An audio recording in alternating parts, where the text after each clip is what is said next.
A nossa região de São José do Rio Preto recebe César Crispiniano, da cidade de Floriano, no Piauí. Ele é ator, dramaturgo, escritor de vários livros que estão aqui com a gente. Também palestrante espírita, está na nossa região fazendo várias palestras em várias casas espíritas. César, seja muito bem-vindo.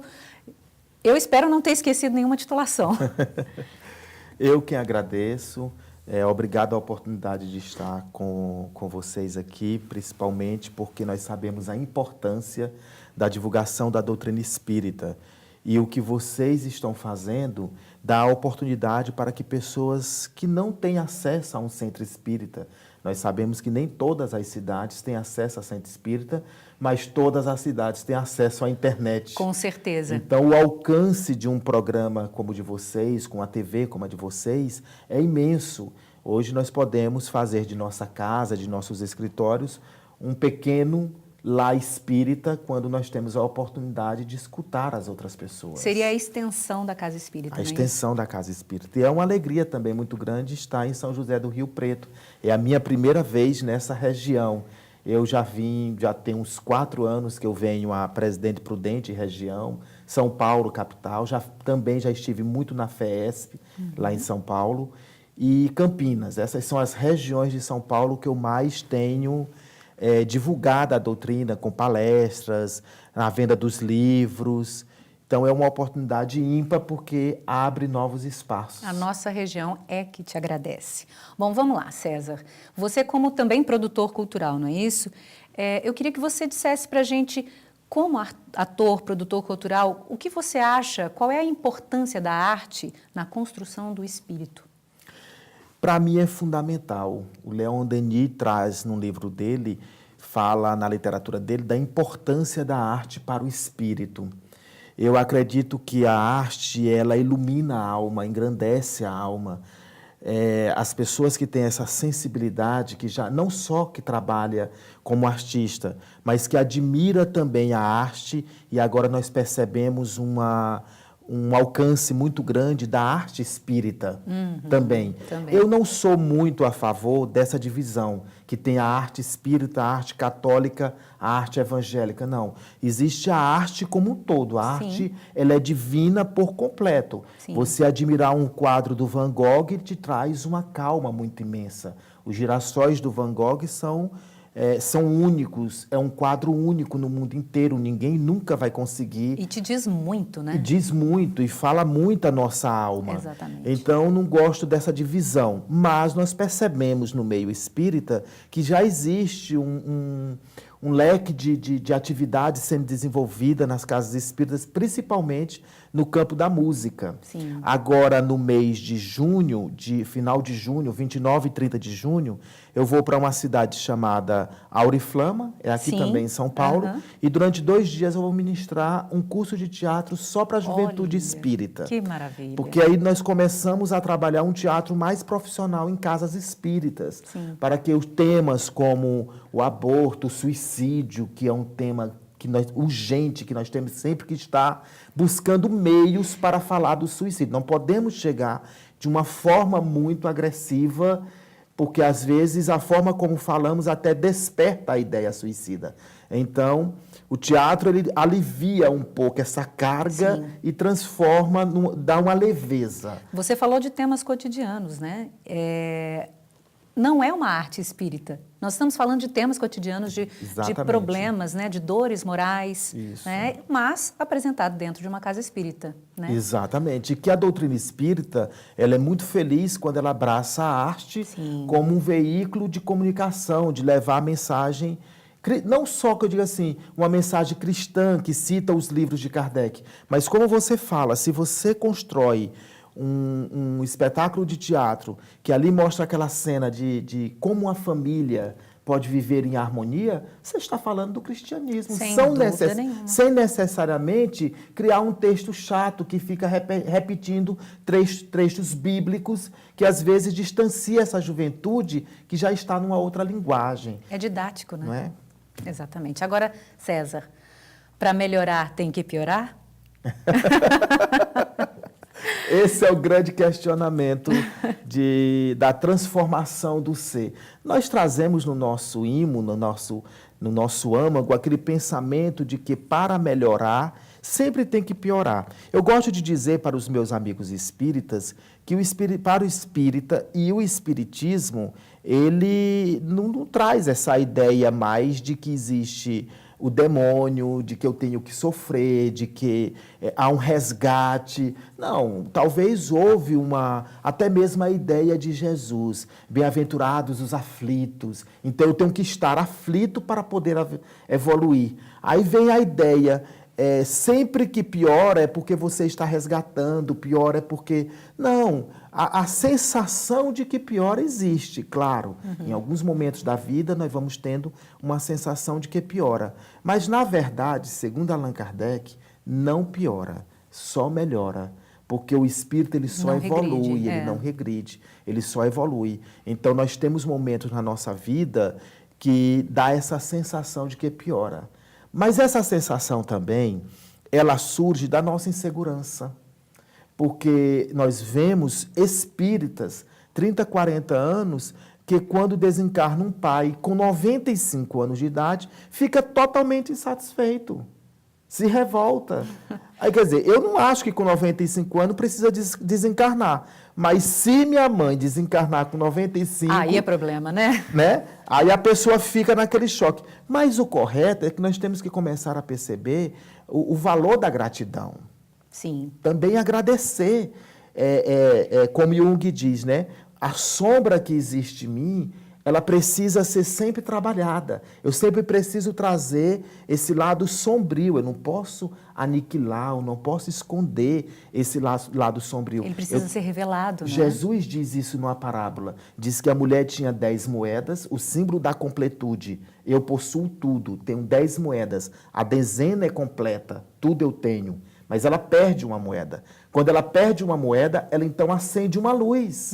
Então, esse lado sombrio da vida, nós precisamos aprender a acender essa luz. Quando ela ilumina, ela encontra a moeda. E ao encontrar a moeda, ela convida as amigas para um banquete. Então, nós começamos a perceber que essas sensações de que piora é porque não iluminamos o suficiente para entender a importância de amar, sim, de aceitar, de agradecer. Eu acredito muito que no Espiritismo se tem uma grande diferença, né, entre conhecimento, porque nós conhecemos muita coisa através do estudo, mas que este conhecimento chegue à nossa consciência. Quando chega na consciência, aí sim a gente começa a trabalhar a transformação. Não é isso? Exatamente. E principalmente porque nós temos que ter cuidado. A doutrina espírita traz milhares de livros. Então, quando nós vamos adquirindo o conhecimento, geralmente nós passamos a ser mais críticos. Sim. E essa crítica... Com o outro e conosco mesmo. Exatamente. Né? Aí é o momento em que essa transformação e essa evolução estaciona. Porque a crítica não evolui, a crítica estaciona. Todas as vezes que nós criticamos é porque ainda não compreendemos o Evangelho. Leu, mas não compreendeu. Absorveu o conhecimento... Mas não chegou à consciência. Não chegou à consciência, não internalizou, não está vivenciando. Porque o conhecimento, o aprendizado é para si. Não podemos, eu sempre digo isso para os meus amigos, eu não posso pegar o meu conhecimento e comparar com o teu. Eu tenho que tomar do meu conhecimento e comparar com o meu conhecimento anterior.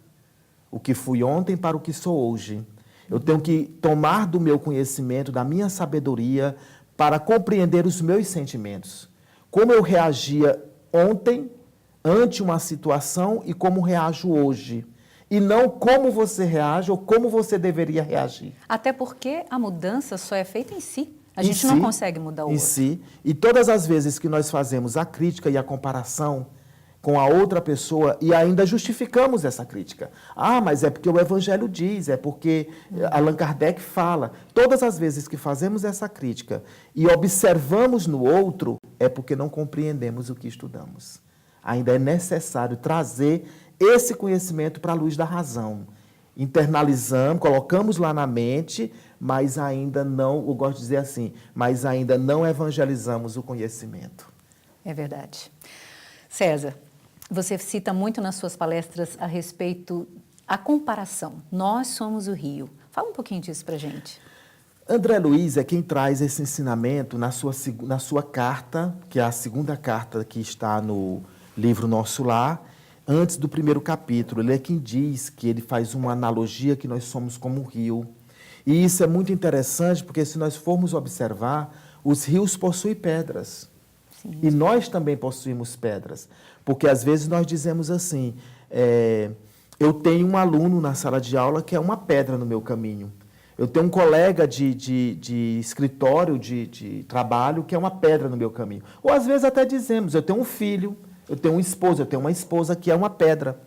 E se nós observarmos os rios, eles também possuem pedras. Sim. Mas não jogam fora as suas pedras. O rio, ele contorna, passa pela pedra, ele né? cobre, ele abraça, ele guarda a pedra, mas ele não despreza a pedra. E se você observar, existem pedras que elas são muito grosseiras. De tanto o rio passar ali, elas vão se tornando bem polidas, bem bonitas. Você passa a mão e é bem lisinho. Então, antes era áspero, agora é suave. Então, o rio, ele trabalha as suas pedras com muito carinho. E o mais importante, ele não se preocupa com o tempo que leva. Pode ser 1 milhão de anos, 200 mil anos, ele vai trabalhar as suas pedras. E as pedras de um rio há 20 mil anos atrás não está igual. Não tá igual. Elas foram transformadas ao longo do tempo. O tempo não existe para o espírito, né? Não existe. E se nós fizermos o mesmo com as nossas pedras, pacientemente, trabalhando, cuidando, acariciando, abraçando, guardando no peito, sem desprezar. Então, são exemplos, tipo um rio calmo, sereno, tranquilo. Ele termina por formar aquele espelho d'água na superfície, você observa, e quando você olha para o rio, você observa que ele está refletindo o céu. A calmaria reflete o céu. Exatamente, dizendo para nós, se você é como um rio, haverá momentos na sua vida que você será tão sereno, ou você pode buscar essa serenidade. E aí você vai, na sua superfície, criar como se fosse um espelho d'água e refletir um céu para a humanidade. Perfeito, perfeito. Da mesma forma que quando esse rio é muito agitado, é muito violento, ele treme as águas, aí quando ele treme as águas, por tremer, ele não tem como formar um espelho d'água na superfície e não reflete um céu. E todas as vezes que o rio está agitado, muito nervoso, ninguém tem coragem de tomar banho naquele rio por medo da agitação do nervosismo. E assim é na vida real. Quando pessoas que são agitadas, nervosas, intranquilas, ninguém quer aproximar, porque você termina... Ou tem medo, né? Tem medo, tem medo. Então, existe, depois que eu vi essa palavra do André Luiz, que eu fui pesquisar sobre os rios, sobre a nossa vida, o comportamento do homem, eu fui vendo que o André Luiz está realmente correto, porque é muito próximo, muito. A natureza toda, nós somos natureza, a natureza, né? Nós somos a natureza. Então, o André Luiz fala muito dessa questão dos rios, das águas, e assim, nós também nascemos simples e ignorantes como rios. Bem simples, numa serra, jorrando só uma água pequena, insignificante. Ninguém nem imagina que ali um dia irá se tornar um grande rio.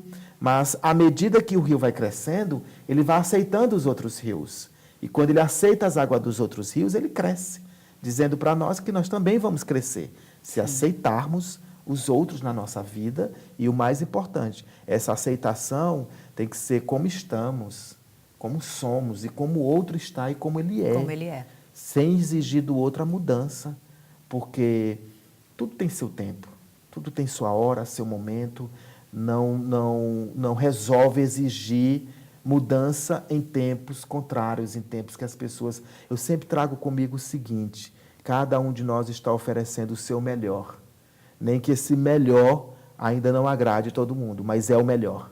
É o melhor que ele pode oferecer. Naquele momento. Naquele momento. Ele vai oferecer algo diferente ali na frente e vai ser outro melhor. Porque, na verdade, essa aceitação parte do princípio que nós não somos diferentes.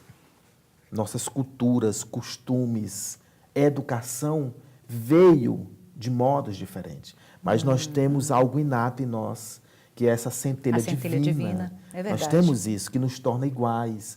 Kardec diz na questão 30 de O Livro dos Espíritos que somente uma substância cria tudo o que há no planeta. A modificação dessa substância ou a união dessa substância com essa mesma substância é que vai formar outros elementos no planeta. Mas é uma só substância. Quando nós vamos para o Evangelho segundo o Espiritismo, no capítulo que fala sobre os mundos ditosos e felizes, diz que lá só existe também um elemento, um sentimento, que é o amor.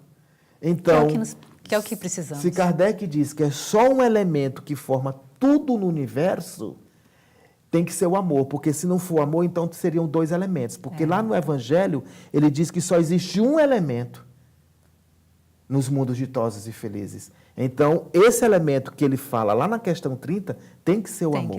Porque se for outro elemento, então são dois elementos. E ele diz que só é um elemento. Então, só é um elemento que forma tudo no universo, que se chama o amor. E outra coisa, quando Jesus fala, ama você mesmo, depois ama o teu próximo, e unidos, busca o amor de Deus, porque Ele nos amou primeiro quando Ele nos criou. Ele está justamente nos dizendo que nós temos a possibilidade de produzir o amor. E só nós temos essa possibilidade. Os animais, os vegetais, eles estão ensaiando para o amor. Em processo. Mas nós amamos, nós já temos essa condição de produzir esse amor em nós. É o que nos difere deles, né? Eu tenho uma palestra chamada Encontre o Seu Anjo Interior e Seja Feliz, que justamente eu trago a pessoa para esse pensamento, para esse raciocínio. Se você observar, as árvores todos os anos produzem seus frutos. Nós colhemos os frutos, nos alimentamos desses frutos, vendemos esses frutos nos mercados, fazemos o que queremos com esse dinheiro. Quando os frutos mais baixos acabam, aí nós jogamos pedras no mais alto, paulada no mais alto, quebra as folhas, os galhos, maltrata as plantas. No ano seguinte, a árvore vai produzir os mesmos frutos e vai doar para nós esses frutos. E nós vamos colher esses frutos, e nós vamos vender os frutos, e nós vamos atirar pau e pedras nesses frutos. E no ano seguinte, a árvore vai produzir os mesmos frutos, e assim sucessivamente. E por que ela faz isso? Porque a árvore sabe que ela tem que dar o seu melhor para a humanidade. Quanto a gente tem para aprender com a natureza. Com a natureza. E o que é que nós podemos dar de melhor para a humanidade? Nesse ensinamento do Cristo, ele está dizendo, o teu fruto é o teu amor. Que lindo, César. O teu fruto é o teu amor. Que lindo. Você não pode deixar de produzir esse fruto e de doá-lo para a humanidade. E todas as vezes que você for agredido, pauladas, pedradas, responda com amor. Produz né? esse fruto. Sem dúvida. Dê o teu melhor, que é o teu amor. Que lindo. Maravilhoso. Quero, para a gente finalizar, você falar um pouquinho de cada livro seu. O livro Reflexões Diárias de Blandina são mensagens simples, de alcance. Eu fiquei muito feliz certa vez, eu fui a um centro espírita no Piauí que me convidaram para fazer o lançamento do livro da Reflexões Diárias de Blandina. Fiz o lançamento, passou assim mais ou menos, passaram-se uns 6 meses, aí retornei só para uma palestra. Quando eu estava de saída, uma senhorinha, assim, bem simples, humilde, de uns 70 anos, segurou o meu braço e disse assim, meu filho, que dia que você vai escrever outro livrinho daquele? Eu disse, lindo. Por quê? Disse assim, porque aquele livro eu entendi. Ah, que gostoso. Porque é um livro simples, mensagens simples. Você lê, você compreende. Fica ali impregnado na sua mente a mensagem e não precisa você correr ao dicionário, ao Google e buscar tantas informações para completar o raciocínio. E que gostoso receber esse feedback, não né? É essa resposta. Esse outro livro é Contos de Fé, Esperança e Amor. São contos. Hoje, poucas pessoas querem escrever contos. Mas conto é tão gostoso de se ler. Um conto possui 2 páginas, 3 páginas. Você começa a ler às 10, 10 e 15, você já concluiu a leitura. Então, é muito tranquilo ler o conto. São 45 contos. Cada conto traz uma história. Uma história de uma aeromoça que se apaixonou, de dois adolescentes que se apaixonaram, e aí eles não sabiam se era o momento de iniciar a vida sexual, o que fazer, como fazer. Então, assim, são histórias, são problemas Do dia a dia. do dia a dia, transformado em uma historinha. No final, um fundo de moral, que faz você perfeito. pensar, faz refletir. Então, muito bom para ler em família, para dar para os filhos, fazer uma leitura, vai dar uma orientada, dar um norte para a vida deles. E o outro é um romance. Esse romance começa ali pela época da Gália, né, de Júlio César, aquelas guerras, atravessa o tempo de Francisco de Assis, com as cruzadas, início da Santa Inquisição, e o último capítulo conta um pouco da vida de Clara, Santa Clara. Com isso, um grupo de famílias vai passando e buscando o seu crescimento espiritual, adquirir novos conhecimentos, e nós vamos vendo a transformação do ser por meio da prática do bem, do exercício do amor.